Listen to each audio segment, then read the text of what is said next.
SSC के GK GS series में आप लोगों का फिर से स्वागत है। मौर्योत्तर साम्राज्य, गुप्त साम्राज्य व विदेशी आक्रमण। कौन सा कुषाण शासक इतिहास में बौद्ध धर्म के महान संरक्षक के रूप में प्रसिद्ध है, जिन्होंने चतुर्थ बौद्ध संगीति का भी आयोजन किया था? तो कनिष्क ने चतुर्थ बौद्ध संगीति का आयोजन कश्मीर के कुंडल वन में किया था। बाकी चारों मैंने पिछली बार बता दिया था, तो जाके चारों अच्छे से याद कर लो। नेक्स्ट है, निंगथौजा राजवंश द्वारा भारत के किस राज्य पर शासन किया गया था? तो निंगथौजा राजवंश जो है वो मणिपुर में शासन किया था। ये मणिपुर का सबसे पहला राजवंश में से एक है। इसके अलावा इसकी स्थापना 33 ईसा पूर्व में राजा नोंगडा लरेन ने की थी। नेक्स्ट है, शुंग वंश का संस्थापक कौन था? तो शुंग वंश का संस्थापक पुष्यमित्र शुंग था, जिसने अंतिम मौर्य शासक बृहद्रथ की हत्या करके शुंग वंश की स्थापना की थी 184 ईसा पूर्व में। नेक्स्ट है, किस राजा ने उड़ीसा में उदयगिरी की पहाड़ियों में हाथी गुम्फा शिलालेख का उत्कीर्ण करवाया था? तो खारवेल ने। ये कलिंग के राजा खारवेल हैं, जिन्होंने हाथी गुम्फा शिलालेख की खुदाई करवाई थी। इसी शिलालेख में या इसी अभिलेख में सर्वप्रथम भारतवर्ष का जिक्र मिलता है। और इसके अलावा जो प्रमुख अभिलेख है जिसको तुम्हें याद रखना होगा वो है जैसे रुद्रदामन का जूनागढ़ अभिलेख, समुद्रगुप्त का प्रयाग प्रशस्ति अभिलेख और प्रतिहार नरेश भोज का ग्वालियर अभिलेख। नेक्स्ट है, निम्न में से कौन कुषाण वंश का शासक नहीं था?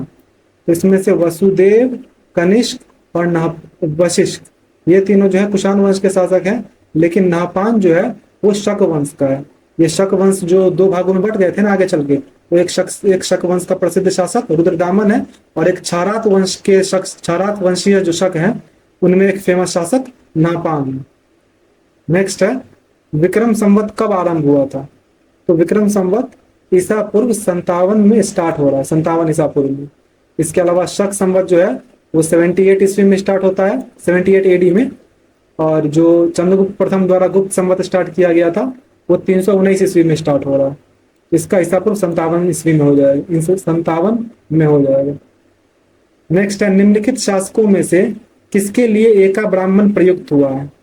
तो एका ब्राह्मण गौतमी पुत्र सातकर्णी के लिए प्रयुक्त हुआ है। गौतमी पुत्र सातकर्णी की माता बलश्री का जो नासिक अभिलेख है उसमें गौतमी पुत्र सातकर्णी को एका ब्राह्मण कहा गया है। इसके अलावा गौतमी पुत्र सातकर्णी ने वेणकटक स्वामी की उपाधि धारण की थी और वेणकटक नामक नगर की स्थापना की थी। ये सातवाहन वंश के थे और सातवाहन वंश की स्थापना सिमुक ने की थी।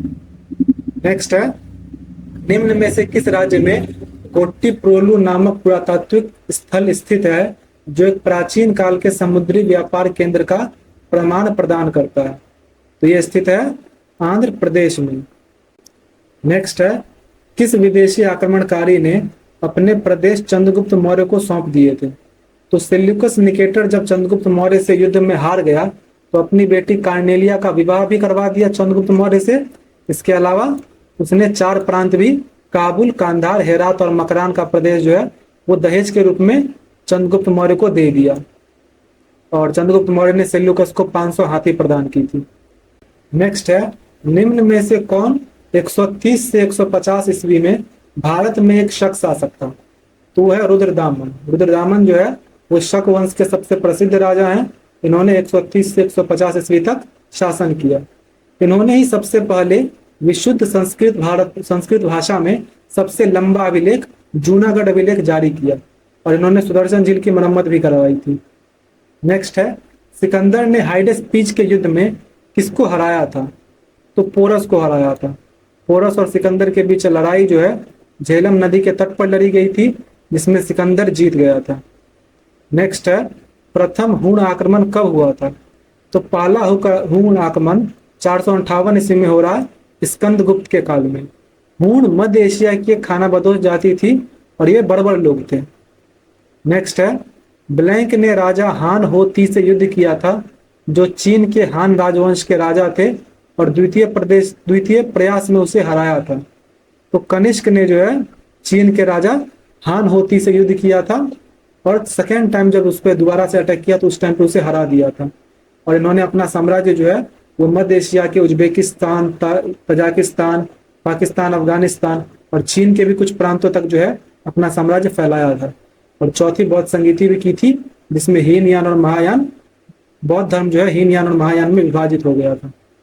नेक्स्ट है, नालंदा विश्वविद्यालय की स्थापना ब्लैंक द्वारा 5वीं शताब्दी में की गई थी। तो गुप्त वंशीय शासक कुमार गुप्त प्रथम द्वारा जो है नालंदा विश्वविद्यालय की स्थापना की गई थी 450 से 470 ईसा पूर्व के बीच में। और यह प्राचीन भारत में शिक्षा का एक प्रमुख केंद्र था, जिसे यूनेस्को ने वर्ल्ड हेरिटेज साइट में भी शामिल किया है। नेक्स्ट है, गुप्त साम्राज्य के प्रसिद्ध स्रोत प्रयाग प्रशस्ति को ब्लैंक के रूप में भी जाना जाता है, तो इलाहाबाद स्तंभ लेख के रूप में भी जाना जाता है। यह समुद्रगुप्त का लेख है, जिसे प्रयाग प्रशस्ति कहते हैं, और इसकी रचना हरिसेन ने की थी। इसमें गुप्त काल के राजनीतिक इतिहास के बारे में जानकारी मिलती है। नेक्स्ट है, गुप्त काल को प्रारंभ करने का श्रेय किसे दिया जाता है? तो चंद्रगुप्त प्रथम को। इन्होंने ही सबसे पहले महाराजा धीराज की उपाधि धारण की थी, और ये गुप्त साम्राज्य के पहले स्वतंत्र शासक थे। इनका शासनकाल 319 से 350 ईस्वी तक था, और इन्होंने लिच्छवी राजकुमारी कुमार देवी से विवाह किया था, और उसके बाद अपने राजा रानी प्रकार, विवाह प्रकार के सिक्के भी चलाए थे। और 319 ईस्वी में जो है गुप्त संवत भी शुरू होता है। नेक्स्ट है, वाकाटक वंश का सीधा संबंध किस गुप्त सम्राट से था? तो चंद्रगुप्त द्वितीय से था। इसका संबंध इस तरह से था कि चंद्रगुप्त द्वितीय की पुत्री प्रभावती गुप्त का विवाह वाकाटक वंश के राजा रुद्रसेन द्वितीय के साथ करवाया गया था। नेक्स्ट है, और वाकाटक वंश की स्थापना 255 ईस्वी में विंध्य शक्ति ने की थी। इस वंश का सबसे प्रसिद्ध शासक प्रवरसेन प्रथम था। इसने 4 अश्वमेध यज्ञ भी किए थे। नेक्स्ट है, वाकाटक साम्राज्य की महारानी प्रभावती गुप्त कुबेर नागा और ब्लैंक की बेटी थी। तो प्रभावती गुप्त जो है वो कुबेर नागा और चंद्रगुप्त द्वितीय की पुत्री थी, जो कि मैंने पहले भी बताया। ब्लैंक प्राचीन भारत का एक महत्वपूर्ण बंदरगाह था। तो ताम्रलिप्ति जो है वो प्राचीन भारत का एक महत्वपूर्ण बंदरगाह था। यह पश्चिम बंगाल के मिदनापुर जिले में स्थित है, और इसी से जो है पहले दक्षिण पूर्वी देशों और सिंघल के साथ भी व्यापार होता था। नेक्स्ट है, गुप्त शासकों के अधीन प्रशासन के संदर्भ में भुक्ति शब्द का क्या अर्थ था? तो भुक्ति प्रांत को कहते थे। नेक्स्ट है, गुप्त प्रशासन के संदर्भ में विधि शब्द ब्लैंक को संदर्भित करता है। तो विधि मतलब होता था प्रशासनिक इकाई। नेक्स्ट है, निम्न में से किस गुप्त शासक ने लिच्छवी वंश की लड़की से विवाह किया था? मैंने पहले ही बताया, चंद्रगुप्त प्रथम ने लिच्छवी वंश की राजकुमारी कुमार देवी से विवाह किया था, और फिर विवाह प्रकार, राजा रानी प्रकार, इन सब प्रकार के जो है सिक्के जारी किए थे। नेक्स्ट है, 319 ईस्वी से 550 ईस्वी के बीच किस राजवंश ने भारत पर शासन किया? तो गुप्त राजवंश ने। गुप्तों को जो है प्राचीन भारत में स्वर्ण काल भी कहा जाता है। नेक्स्ट है, निम्न में से कौन चंद्रगुप्त प्रथम का उत्तराधिकारी था? तो चंद्रगुप्त प्रथम का उत्तराधिकारी समुद्रगुप्त था, जिसे भारत का नेपोलियन भी कहा जाता है। और इसे भारत का नेपोलियन एक इतिहासकार है विंसेंट स्मिथ, उन्होंने कहा है।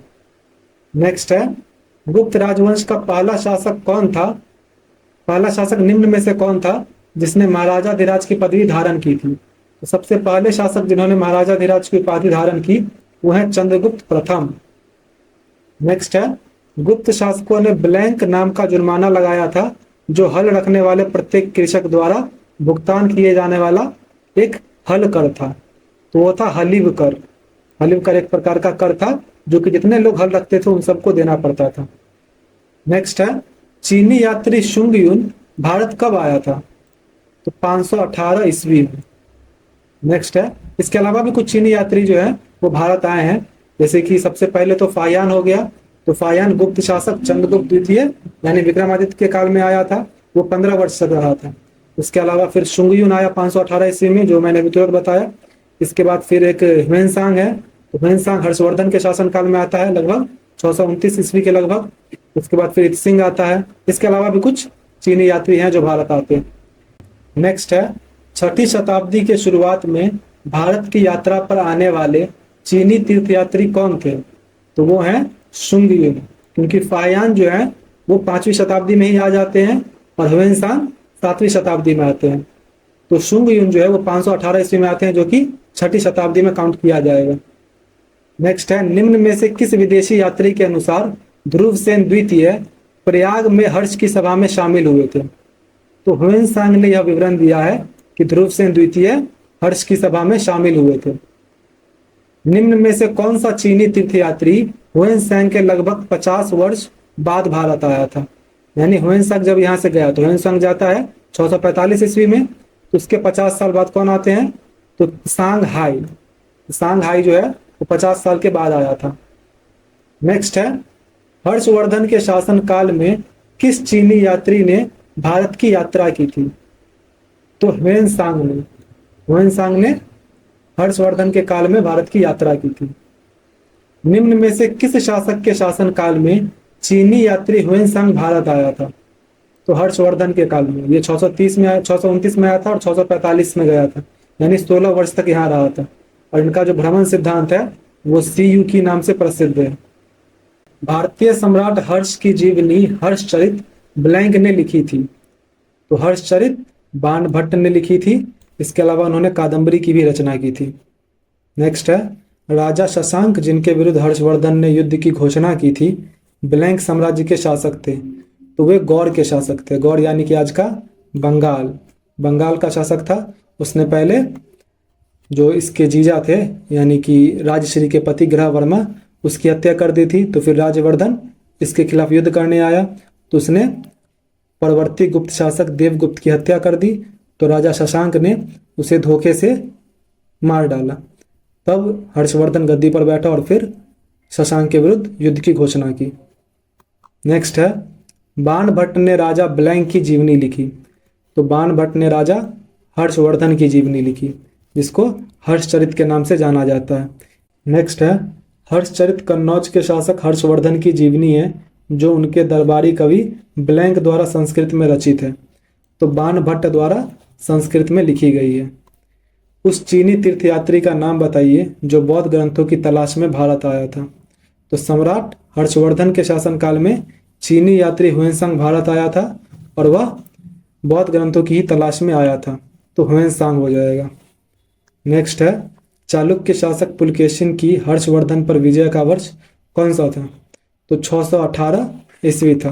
पुलकेशिन द्वितीय चालुक्य वंश का शासक था और इसके बारे में जानकारी ऐहोल अभिलेख से मिलती है, जिसकी रचना रवि कीर्ति ने की थी। नेक्स्ट है, राजा हर्षवर्धन ने अपने भाई ब्लैंक की मृत्यु के बाद थानेश्वर और कन्नौज के सिंहासन पर प्रभुत्व स्थापित किया। तो हर्षवर्धन के भाई राजवर्धन थे। नेक्स्ट है, किसके शासनकाल में चीनी यात्री ह्वेन भारत आए थे? तो हर्षवर्धन के शासनकाल में। प्रारंभ में निम्नलिखित में से कौन कर्नाटक के चालुक्यों के अधीनस्थ थे? तो कर्नाटक के चालुक्य के अधीन पहले राष्ट्रकूट थे, जिसने जब चालुक्य वंश कमजोर पड़ा तो दंती दुर्ग राष्ट्रकूट वंश का पहला शासक था। उसने चालुक्यों को हराकर, चालुक्य शासक मेनली कीर्तिवर्मन को हराकर एक स्वतंत्र राज्य की स्थापना की और राष्ट्रकूट साम्राज्य की राजधानी मानेखेड़ बनाई, लगभग 8वीं सदी के मध्य में। नेक्स्ट है, निम्न में से कौन दक्षिण भारत के पांड्य वंश का प्रसिद्ध शासक था? तो नेदुनजेलियन द्वितीय, ये एक पांड्य वंश का राजा था। नेक्स्ट है, चोल राजा राजराज प्रथम किस वर्ष गद्दी पर बैठे थे? तो 985 ईसा पूर्व में। इनका असली नाम अरिमोली वर्मन था, राजराज प्रथम का, और ये परांतक द्वितीय के पुत्र थे। इनकी सबसे फेमस चीज़ है कि इन्होंने तमिलनाडु के तंजौर जिले में बृहदेश्वर मंदिर का निर्माण करवाया था, जो कि एक यूनेस्को हेरिटेज साइट भी है। ये विश्व में अपनी तरह का पहला और एकमात्र मंदिर है जो कि ग्रेनाइट का बना हुआ है।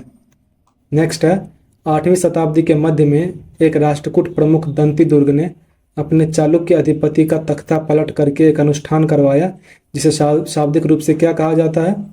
तो हिरण्य गर्भ कहा जाता है। चोल प्रशासन में ब्लैंक गांवों में सदन होती थी, जो मुख्य रूप से ब्राह्मणों द्वारा बसाई गई थी। तो वरिष्ठ ब्राह्मणों की जो सभा थी उसे सभा कहा जाता था। इसके अलावा उर और नागरम भी एक प्रकार की सभा ही थी। नेक्स्ट है, निम्न में से कौन सा शहर पांड्य राजाओं की राजधानी है? तो मदुरई पांड्य राजाओं की राजधानी है। पांड्य वंश की स्थापना नेडियान ने की थी। नेक्स्ट है, सभा और उड़ दो प्रकार की ग्राम सभाओं का उल्लेख निम्न में से किस राजवंश में है? तो चोल राजवंश में सभा भी है और उड़ भी है, इसके अलावा नगरम भी एक प्रकार की ग्राम सभा है। चोल साम्राज्य जो है वो अपने स्थानीय स्वशासन के लिए बहुत ज्यादा फेमस है। नेक्स्ट है, एहोल ब्लैंक की राजधानी थी। तो एहोल चालुक्यों की राजधानी थी। एहोल में ही पुलकेशिन द्वितीय का अभिलेख भी मिला है जो कि रवि कीर्ति ने लिखा था। नेक्स्ट है, रवि कीर्ति किस चालुक्य शासक के दरबारी कवि थे? तो पुलकेशिन द्वितीय के दरबारी कवि थे। इन्होंने एहोल अभिलेख लिखी जिसमें पुलकेशिन द्वितीय और हर्षवर्धन के बीच के युद्ध का वर्णन मिलता है। नेक्स्ट है, निम्न में से किस वंश के शासक ने चीन के साथ अपने व्यापार को मुक्त करने के लिए मलाया पर आक्रमण किया? तो चोल वंश के राजा ने मलाया पर आक्रमण किया था। आपका जो भी स्कोर हुआ कमेंट कर दीजिए। मिलते हैं नेक्स्ट वीडियो में।